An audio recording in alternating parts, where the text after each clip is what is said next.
In this tutorial, we will be performing Lewis dot structures and determining the formal charges.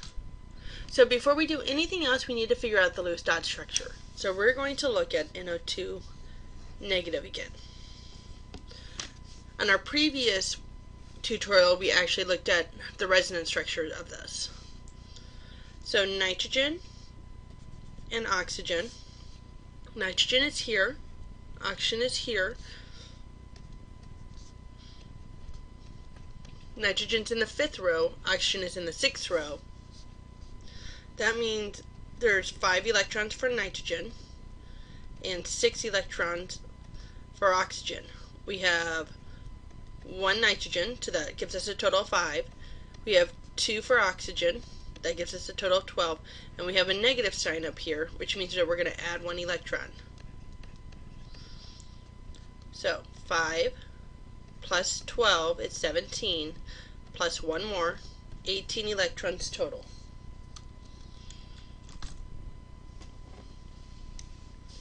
Now we need to arrange the atoms where the most electropositive or the least electronegative atom is in the center. Since nitrogen is the furthest away from fluorine, it's going to be in the center. So nitrogen is going to be in the middle, and oxygen is going to be on either side. We haven't used any of the electrons yet, so we still have 18 electrons. Draw a single bond between each atom. So here's our nitrogen again. Oxygen and oxygen. We had 18 total. We just used 4 electrons. So we have 14 electrons left. Place pairs of electrons around the peripheral atoms until the octet is reached. So we have 2 used, so that means we need 6 more. 1, 2, 3, 4, 5, 6. 1, 2, 3, 4, 5, 6.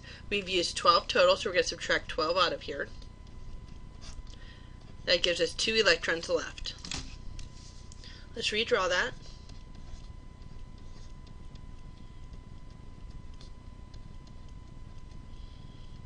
We're down to 2 electrons left when we started out with 18. If any valence electrons are left, place those electrons on the central atom until the octet is reached. So 2, 4, 6. We only have 6. We're not at the octet. Check for the octet on each atom. If the octet is satisfied, then you're done. But we are not done because the octet on the central atom is not complete. So let's put back what we had. Take a pair of electrons from each peripheral atom to form multiple bonds, and the octet is satisfied for all atoms.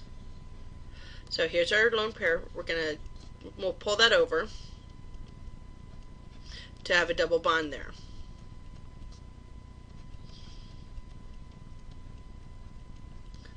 And then there is our structure, and that structure has a -1 charge.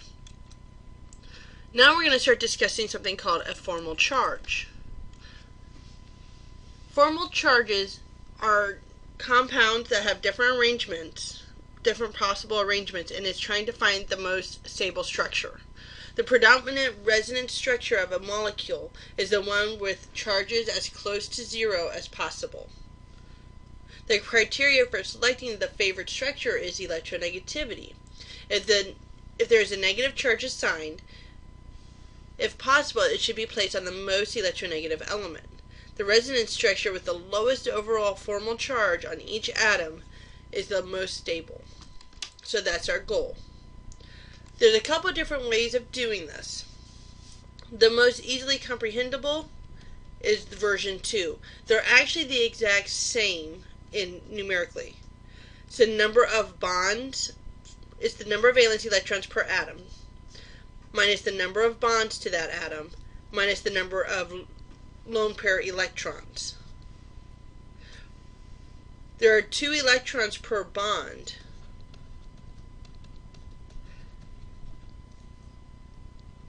So the version 1, is 1/2 the number of bonding electrons, while 1/2 the number of bonding electrons would be simply the number of bonds.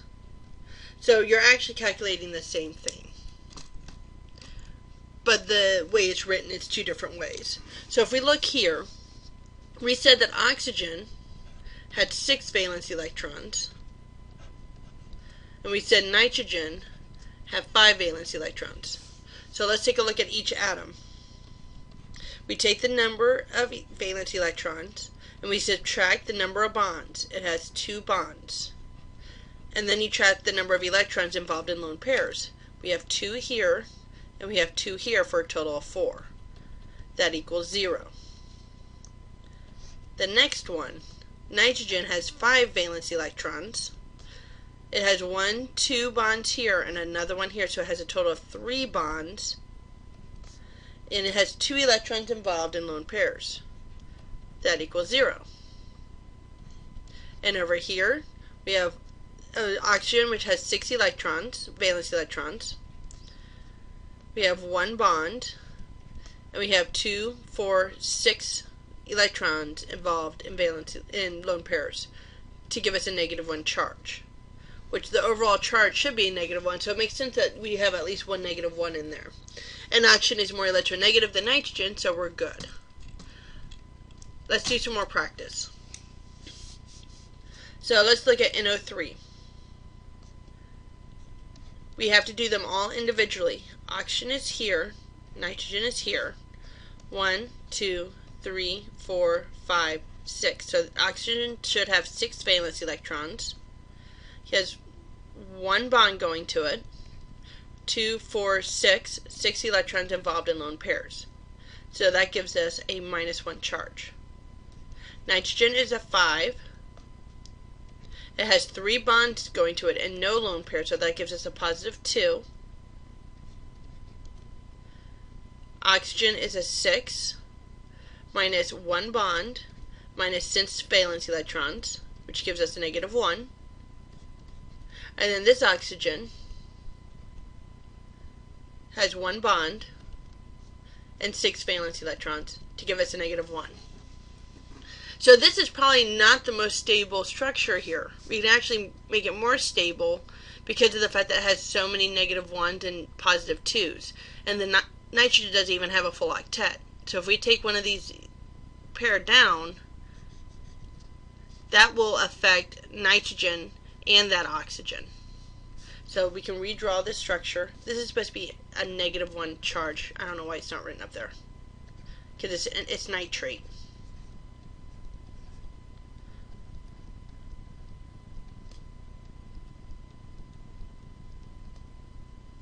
We are sharing one of the lone pairs with that nitrogen now. So notice now nitrogen has 4 bonds. So this one didn't change. It's still 6 minus 1 minus 6 to equal -1. This one did change. Nitrogen changed to be 5 minus 4 minus 0 to be a +1. Oxygen is 6 minus 1 minus 6, so that's still a -1. This one also changed to be 6 minus 2 minus 4 now to be 0. So notice how as we're balancing it, as we're looking at formal charges, we can rearrange the equation, rearrange the structure to minimize the charges. Let's do this one now. SO3.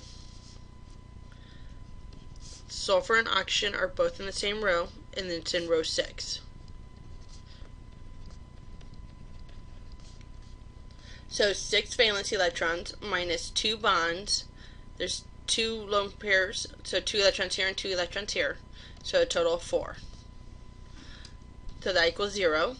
Sulfur, 6 minus 6 is equal to 0, because there's 6 bonds and no lone pairs.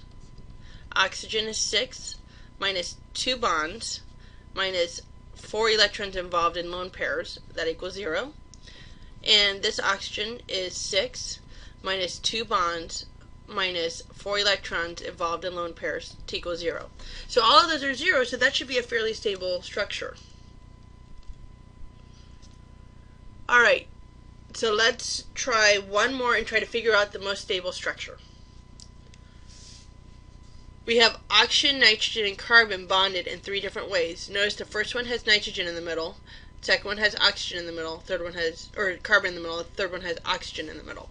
So let's try to find the most stable structure. We're going to do that by looking at the formal charges. Here, we have 1, 2, 3, 4, 5, 6. Oxygen has 6 valence electrons. It has 2 bonds and 4 electrons involved in lone pairs. That comes out to be 0. Nitrogen has 5 valence electrons because it's in the 5th row, minus 4 bonds, minus no lone pairs, so that's a positive 1. And carbon is 4 minus 2 bonds, minus 4 lone pairs involved in, or 4 electrons involved in lone pairs. So that comes out to be a negative 2. So we have 0, positive 1, and negative 2. Oxygen here is 6 minus 2 electrons, or 2 bonds, minus 4 lone pairs, so that's 0. Carbon is 4 minus 4 bonds, that is also 0. That's a good thing. We're getting good. Nitrogen is 5 minus 2 bonds, minus 4 for lone pairs, and that comes out to be a minus 1. So far that's our only structure, that's our only formal charge. This one, nitrogen is 5 minus 2 bonds, minus 4 electrons in lone pairs, so that gives us a minus 1. Oxygen is 6 minus 4 bonds and no lone pairs, to give us a positive 2, which oxygen typically doesn't like to be a positive 2. And carbon is 4 minus 2 bonds, minus 4 electrons in lone pairs, to give us a negative 2. So notice that out of all of these, B has the fewest formal charges, the smallest impact of formal charges. So B would be the correct structure. And that's how you determine formal charges.